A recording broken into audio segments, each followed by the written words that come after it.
Саламатсыздар ма, балалар? Бүгінгі сабақтың тақырыбы өзіңді тексер. Сабақтың мақсаты өзіңнің жетістіктеріңді тексересің. Осыған дейінгі алған білім-біліктеріңді пысықтайсың.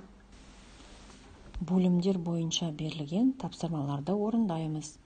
Білу бөлімі бойынша разрядтарының біреуі 0 болатын жағдайда 3 таңбалы санды 1 таңбалы санға жазбаша көбейту және бөлу алгоритмін білесің.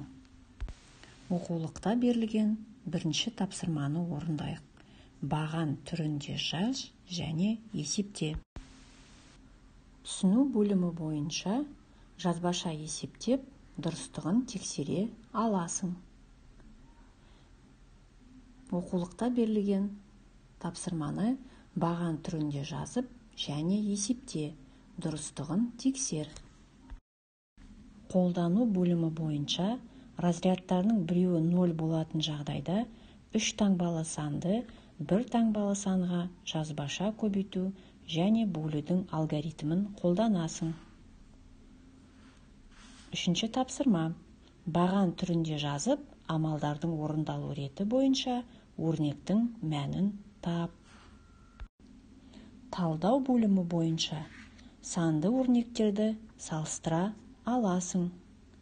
Берілген кесте бойынша өрнектер құрастыр, олардың мәнін салыстыр.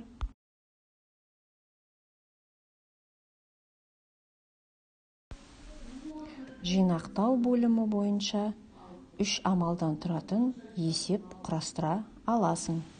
Қысқаша жазылуы бойынша есеп құрастырып, оны шығар. Бағалау бөлімі бойынша жазбаша бөлу алгоритмінің дұрыс орындалғандығын тексере аласың. Есептеулерді тексер, қатесін түзе. Үйге тапсырма өткенді қайталау. Сабақ аяқталды. Сау болыңыздар.